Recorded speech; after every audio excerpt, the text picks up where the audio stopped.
Scegliere prodotti certificati come biologici significa scegliere dei prodotti sani, ricchi di proprietà nutritive e soprattutto sostenibili.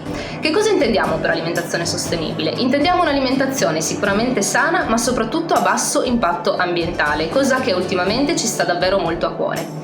Per tutelare il nostro ambiente quindi è importante che noi facciamo una spesa consapevoli di quello che andiamo a comprare, e per fare una spesa consapevole è fondamentale leggere bene le etichette alimentari. In questo modo la nostra spesa non si ridurrà semplicemente a un che cosa mangio stasera. L'agricoltura biologica punta a ridurre al minimo quelli che sono gli input esterni, preservando la fertilità del terreno e sfruttando al massimo quelli che sono i suoi meccanismi e i suoi equilibri naturali. Si va anche a rispettare la tradizione dei prodotti e soprattutto vengono sfruttate quelle che sono le difese naturali della pianta, che difendendosi naturalmente produce moltissimi antiossidanti che andrà a concentrare poi sulla pianta, sul fiore, sui frutti e sui semi. Ed è per questo che un prodotto biologico è un prodotto nutrizionalmente più valido rispetto ad un prodotto che deriva da una coltivazione intensiva.